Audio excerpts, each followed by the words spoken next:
Now let's go about 20 years back in your life. Right. When you started getting these revelations and the psychic told you these things and you Right. started researching by yourself Right. and you start talking about it.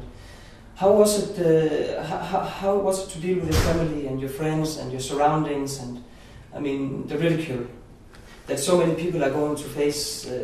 I have experienced in my own way because of different circumstances. How did you act upon this, and how was it? Well, pretty much, you know, when you are faced with a tidal wave hitting you almost overnight,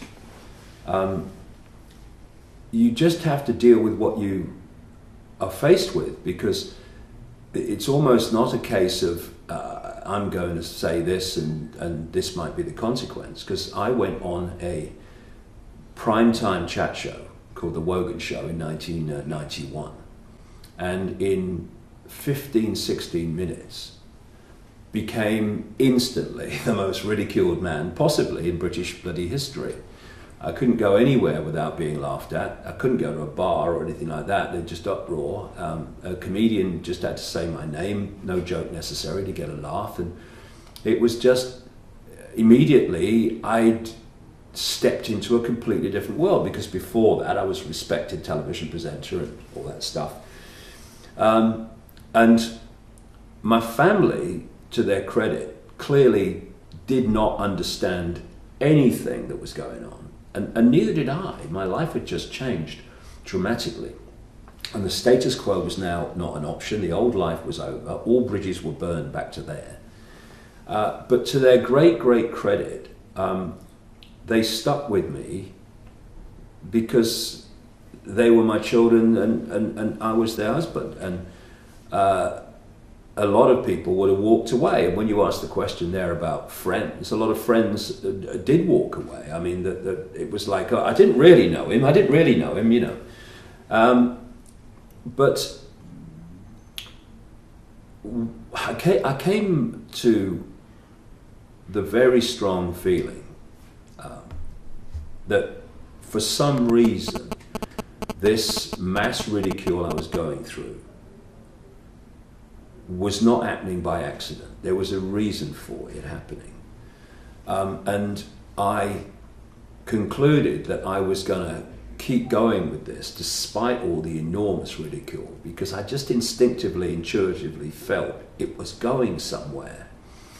In terms of my family, I came to the point where I thought,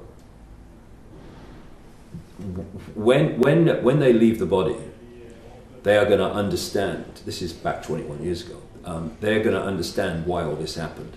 I don't have to concentrate and focus on trying to explain to them why it's happening now. I'm just going to go with this and see where it goes. But what has happened 21 years later is that events have unfolded, and my family at that time, who were still absolutely with me, all of them, they have now seen why that happened with the passage of time. And it may sound strange that a period of massive ridicule, and ridicule of your children at school as well, they went through that a lot more than I realized at the time, is an important part of your life that you wouldn't change. But it's true, because of this reason. We, when I say we, I mean the mind-body level of us goes through a symbolic journey from the womb to what we call death. It's just leaving this world, that's all. Which is, if you like, symbolic of a river going from the source to the sea. The mind can only see at any point in time the next turn on the river. This is the thinking level that's trying to work it out, what's happening now, which channel do I go down in the maze next, and all this stuff. But there's another level of us, which I call consciousness, the infinite part of us, that actually can see the journey from source to sea. And what is a terrible thing happening to mind here is actually to consciousness an essential experience that's leading to these great things here. And although I experienced all the ridicule without realizing why, I just knew there was a reason for it, but I didn't know why. Now I look back and I see why. It's because as the years have unfolded and I've followed the trail of information, it's taken me into places where I'm talking about reptilian entities manipulating human society, the fact that they have the ability to move between human and reptilian form.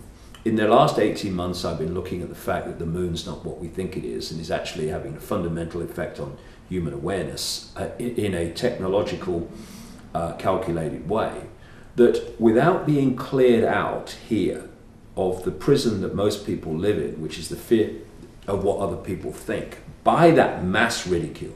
Because when I went through it, either I was going to disappear from society and just hide, or I was going to come out and say, laugh, this is me. If you don't like it, do the other thing, but this is me. And that's what I did. And so, having been through the most intense, extreme levels of ridicule over many years in the 90s, what would to most people be, I'm going to talk about reptilian entities, what will people think of me? Oh, I'm not saying the moon's not real, what people think of. To me, not a problem. My criteria for what I communicate is, do I think it's true? That's it. Do I have have I passed that line where I know this is true? Or at least the theme of it's true. Yes, okay, so it goes out there. There's no, oh, but what will people think of me? Because of that, I don't care. And it means that there is no censorship, no editing of what information I put together on the basis of whether I think people will see me in a certain light. I don't care. They have every right to see me as they want. And it's this free-flowing, information guided, information criteria guided journey of communication that is absolutely essential, because the world that we're experiencing is so dramatically different to that which we think we're experiencing, that if you have any preconceived idea or belief system to protect or to influence your sense of what is, then forget it. You are simply not going to, you're not going to let the information be the guide. You're letting preconceived idea or belief system be the guide, or protecting your belief system being the guide.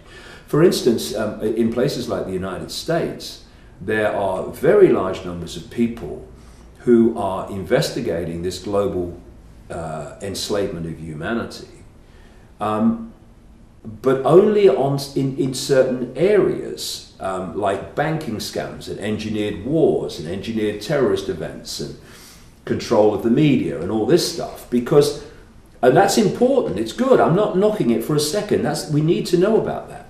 But this is far, far bigger than that. And the rabbit hole goes much deeper than that.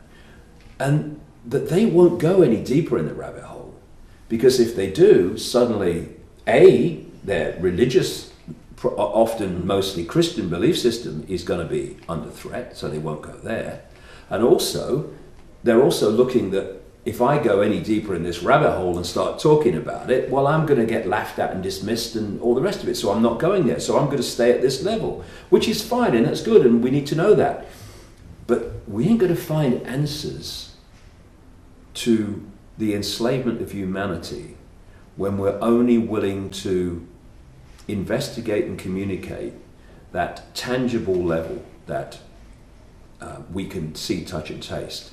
Because the see, touch, and taste level of this is merely, if you like, it's the movie screen. It's the movie when it hits the screen. It's a done deal. It's happened. We've got to start investigating where this projection is coming from that's manifesting as this global conspiracy, because it's much, much deeper than just men in dark suits sitting around a table discussing their next move, which is basically the level that these people investigate on. So that ridicule period for me was absolutely crucial for what has followed.